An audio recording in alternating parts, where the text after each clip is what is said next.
Et normalement, elle n'était pas prévue à être vendue. L'installation d'un boîtier éthanol. Donc, bien entendu que tout ça, ça a un coût. Hein. Et oui, voilà à quoi ça ressemble les joints de queue de soupape.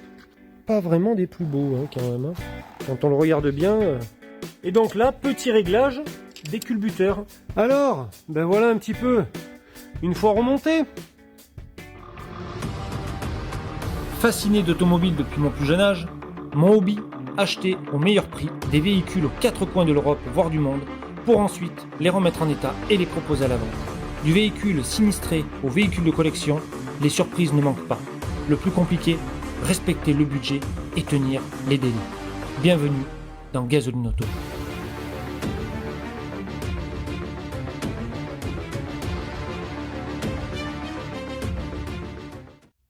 La nouvelle voiture de Elias, elle est là, donc c'est un client qui me l'a laissée et normalement elle n'était pas prévue à être vendue. Et puis vu que Elias, il est à pied, du coup il m'a demandé si j'avais pas une bagnole pas trop chère, donc on s'est arrangé et je lui ai donc cédé la Peugeot 206 qui a, comme toute, le problème récurrent des joints de culasse. Voilà, c'est ce morceau là du joint de culasse, vous voyez, qui s'en va et qui ensuite de ça provoque une fuite entre la culasse et le bloc moteur, donc juste derrière l'alternateur. Quand vous achetez un TU et que vous voyez que à la jonction du bloc moteur et de la culasse c'est gras, vous savez directement que forcément, hein, il y a le collègue là qui est défectueux. Alors, comment ça va se passer? On va envoyer la culasse chez Morel à Montélimar, là je vais la déposer. Ils vont l'éprouver déjà, hein, pour voir si elle n'est pas fissurée. Bon, je sais, pour moi, elle n'est pas fissurée, mais ils vont quand même le faire par acquis de conscience. Et puis ensuite de ça, ils vont soit la rectifier si besoin est de la rectifier. Et s'il n'y a pas besoin, éventuellement, ils vont, bien entendu, la surfacer. Mais pas que. Ils vont aussi me faire les joints de queue de soupape. Et ils vont me faire un rodage des soupapes. Comme ça, après, on est nickel. Et là, donc, on a sorti le cache-culbuteur, on va changer donc le joint. Pareil ici, là, on va changer le joint au niveau du boîtier de thermostat. On va faire, bien entendu, les bougies et les injecteurs. Et vous allez voir pourquoi. Parce que tout simplement, les bougies, déjà, vous pouvez constater que elles tournaient super riches. Premièrement, et deuxièmement, il y avait un défaut moteur et la voiture tournait sur 3 pattes. Donc ce qui fait que quand j'ai passé le diag, j'ai eu le code défaut comme quoi il y avait un injecteur numéro 2 qui était défectueux. Et puis là, il va falloir que maintenant je m'attelle à nettoyer le vase d'expansion parce que chez mon fournisseur en Pologne, ils sont en rupture de stock. Ou alors sinon, je vais aller voir à la casse si je peux pas en trouver un qui soit en meilleur état parce que celui-là, il est loin d'être beau. Ou alors, je pense peut-être que je vais le boucher en haut et en bas. Je vais le remplir de diluant. Je vais le laisser tremper pendant un jour ou deux. Et puis ensuite de ça, après, j'y mettrai peut-être un coup de Karcher à l'intérieur avec du nettoyant jante. Je vais voir comment ça se passe. Allez, maintenant, on va passer au unboxing des pièces. C'est parti. Allez, on va regarder un petit peu les pièces donc que j'ai achetées pour la 206. Alors on a le joint de liaison collecteur d'échappement culasse. Ensuite de ça, on a le joint de cache-culbuteur. Forcément, c'est leur maladie. Après, ça, c'est le joint liaison pot catalytique collecteur d'échappement.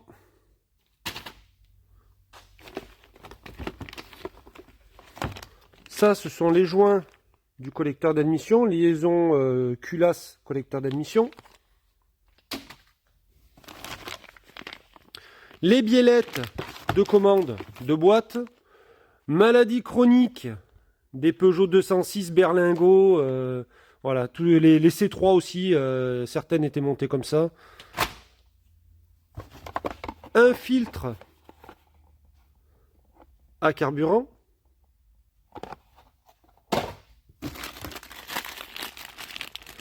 Un bouchon de vase d'expansion.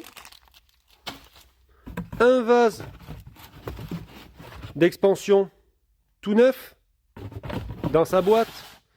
Donc entre-temps, je me suis dit, je vais essayer de le nettoyer. Puis en fait, quand j'ai commencé à le nettoyer, 1 heure après, même pas, il y avait le livreur qui arrivait donc, avec les pièces que j'avais commandées en Pologne. Donc ça fait que du coup, je me suis dit, c'est bon, Jérôme, t'as bien bossé. Mais, attention, attention, attention. Parce que, il y a une petite modif à faire. Vous voyez là, celui-là, l'embout, comment il est? Et celui-ci, eh bien, il n'est pas pareil. Donc, il m'a fallu aller à la casse, récupérer des morceaux de durite. Et donc, la durite, normalement, la bonne, c'est celle-ci, le bon embout. Donc, ce que je vais faire, c'est que je vais tout simplement couper le morceau là de la durite. Je vous montrerai après sur le véhicule. Couper le morceau là de la durite, le remettre droit, et puis le rentrer dans le morceau de durite qui est prévu donc pour le retour du liquide de refroidissement sur le vase d'expansion. Voilà. Un raccord de manche de remplissage de lave-glace. Bon, le petit capuchon bleu en haut, j'en ai de côté, donc ça, c'est pas un problème, mais ça aussi pareil, maladie chronique des 206. 4 bougies iridium. Alors vous allez dire, ouais, mais putain, mais t'es un malade, toi tu mets des bougies iridium? Bah oui, parce qu'on a prévu de faire un petit truc avec Elias. On va tester un produit que j'ai acheté il y a pas mal de temps, je vous montrerai après. Et un filtre à huile. Sans oublier, bien entendu, les vis de culasse. Eh ben oui, forcément. Non mais attendez, parce que c'est pas fini, parce que j'en suis sûr qu'il y en a qui étaient en train de se dire ouais, il fait pas le kit de distribution et tout. Et bien sûr que si, mais je fais pas que le kit de distribution, regardez un peu. Regardez-moi ça. 4 injecteurs tout neufs, sortis tout droit de chez, je vous laisse deviner, de chez, ben non, pas de chez Peugeot. Pas de chez Peugeot, pas de chez la Pologne. Voilà. Regardez-moi ça un peu. Petit injecteur, bague bleue, tout neuf. Pour la modique somme de, roulement de tambour, 46 € frais de port inclus. Alors vous allez me dire, ouais mais oh, t'as trouvé où? Où j'ai trouvé? Je vais vous le montrer de suite. Regardez. Ça vous parle? Amazon. Kit de distribution. Alors en fait, j'ai pris 2 modèles. J'en ai pris 2 exemplaires parce qu'il y a 2 modèles. Donc ça, c'est un 102 dents, si je dis pas de bêtises. Et l'autre, c'est un 104 dents. Ou 100 dents et 104 dents, quelque chose comme ça. Donc je me suis dit, je vais pas me prendre la tête. Je vais commander les 2 et je retournerai ensuite de ça celui qui ne va pas. On a un filtre à habitacle. Voilà. On a un filtre à air. Voilà. Et pompe à eau. Et pompe à eau. Et on a aussi un kit de courroie d'accessoires que je dois aller chercher chez Memon. Et ensuite de ça, on sera au complet. Voilà, donc ouais, il y en a pour... non, il n'y en a pas pour bien cher. Je vous ferai le total. Je vous ferai le total, vous allez être surpris. Je vous dirai tout. Le prix de vente de la voiture, tout ça, en fin de vidéo, tout, vous saurez tout. Et vous allez voir que la marge, honnêtement, elle n'est pas extraordinaire.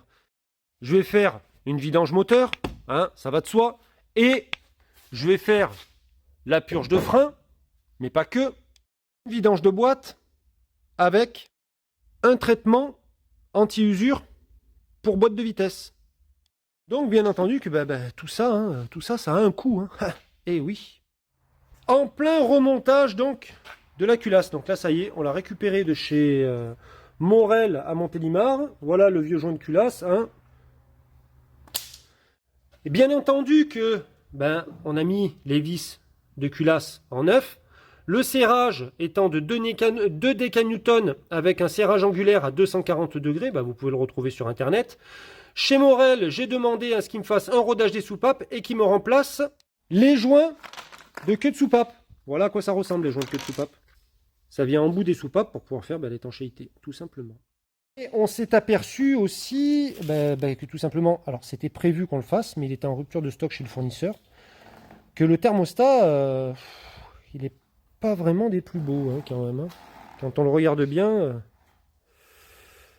ça donne pas trop envie de le remonter. Hein. Et donc là, petit réglage des culbuteurs. Bah oui, bien entendu. C'est comme si vous prenez votre douche et que vous ne vous lavez pas les cheveux ni les pieds. C'est exactement pareil. Donc les valeurs, c'est tout simplement 20 à l'admission et 25 à l'échappement. Donc bien entendu pour ça, il vous faudra un jeu de cale. Hein, ça vaut 5-6 € sur Amazon. Comme on l'a vu précédemment. Voilà. Celui-là de bocal, vous voyez, la durée de retour de liquide de refroidissement n'a pas le même raccord que là. Donc il va falloir trouver une solution parce que celui-là, je ne veux pas le mettre.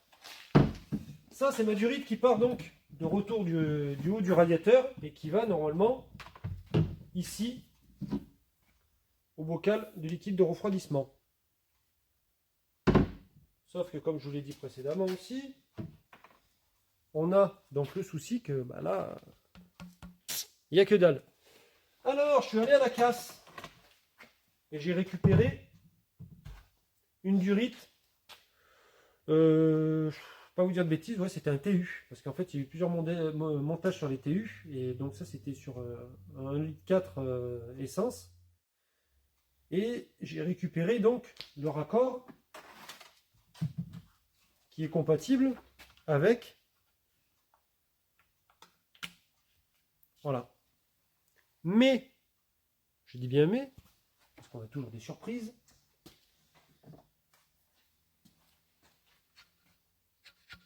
Là, on est un petit peu dans la panade. Alors, après quelques minutes de réflexion, et après avoir un petit peu gratté un peu sur mes étagères, dans ma récup, j'ai trouvé un morceau de durite blanc, transparent. Et pour les connaisseurs, c'est tout simplement une durite qui fait partie du kit, vous savez, pour remplir la sirine sur les HDI en 2 litres, tout ça. Et en regardant bien, cette durite rentre pile poil là-dedans et elle fait en même temps le même diamètre que la durite précédente. Voilà le résultat une fois fini.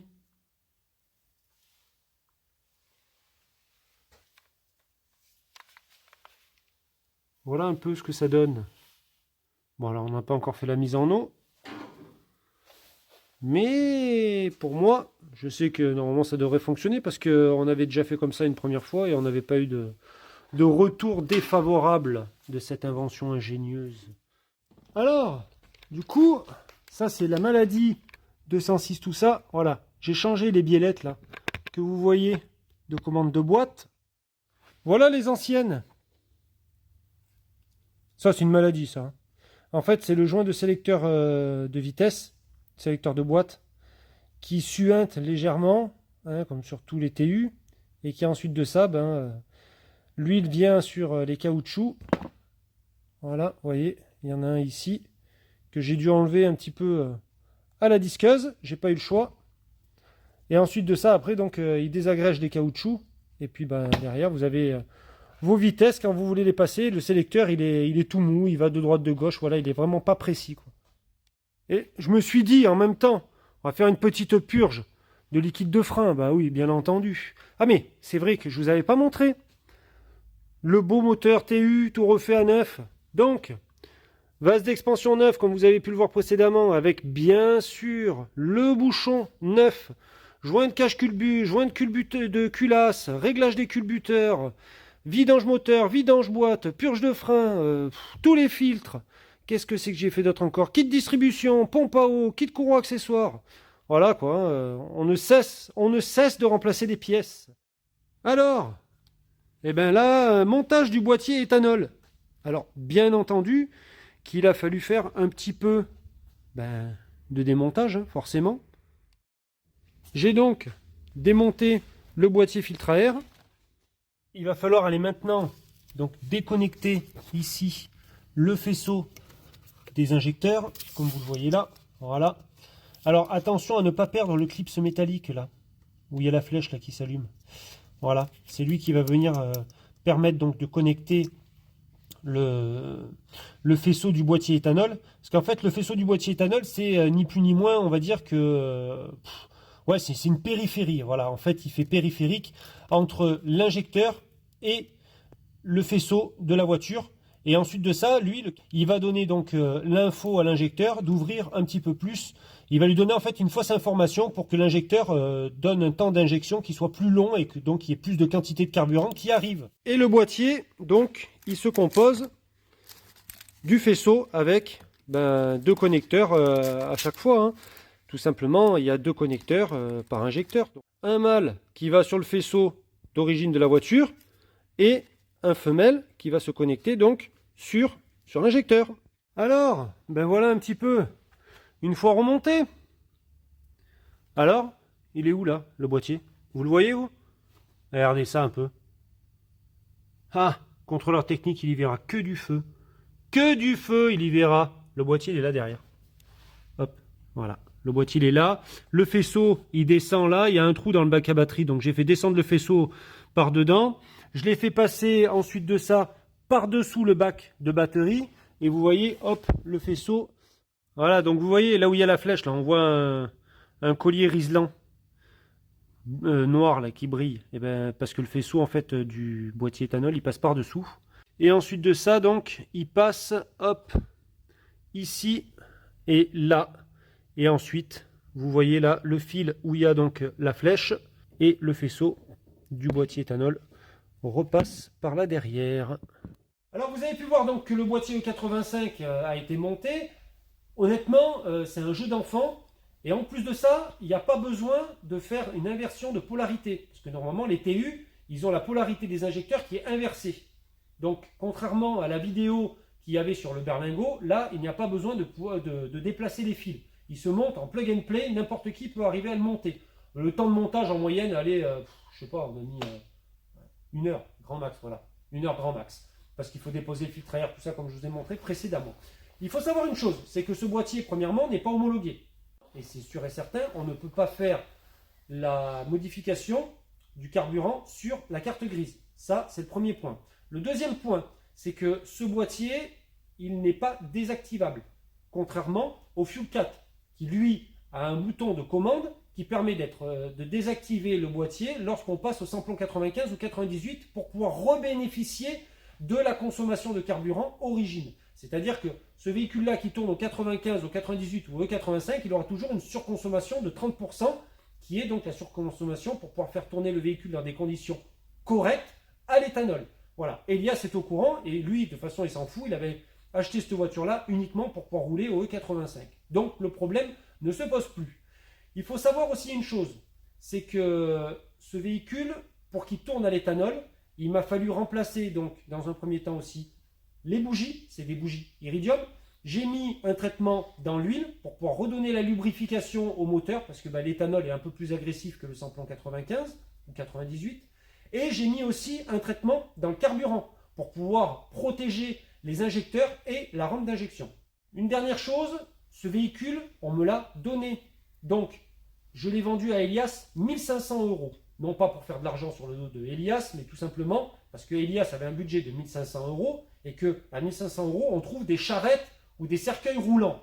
Donc là, aujourd'hui, je lui ai vendu une voiture qui est quand même dans un état correct, même si en carrosserie, elle n'est pas des plus belles. Je veux dire, à 1 500 €, on a une trottinette électrique, grosso modo. On n'a pas une voiture. Quoi vous dire d'autre?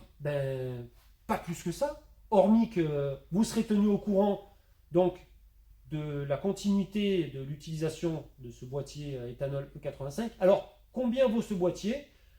C'est un boîtier que je vends moi 50 €. Voilà. J'ai vendu à Elias 50 € et je lui ai pris 100... Ouais, je lui ai pris 100 €. Je t'ai pris 100 € de main d'œuvre. Avec la lecture de code défaut, tout ça. Donc ça te fait 150 balles le boîtier monté avec la lecture de code défaut et tout. Je pense que c'est pas trop mal. Dernière chose, n'oubliez pas de liker, de commenter, de vous abonner et bien entendu qu'on va se quitter sur la marge bénéficiaire qui a été faite sur ce véhicule-là. À savoir, est-ce que j'ai gagné de l'argent, est-ce que j'en ai perdu? perdu, non. Gagné, à mon avis, pas beaucoup. Je vous donne de suite le descriptif de tout ça avec le prix d'achat, le coût de revient du véhicule, bien entendu le montant des réparations que ça m'a coûté, le montant des réparations que ça aurait coûté de faire sur ce véhicule-là et la marge bénéficiaire. Allez, je vous remercie encore de m'avoir suivi sur Gazonino Auto TV.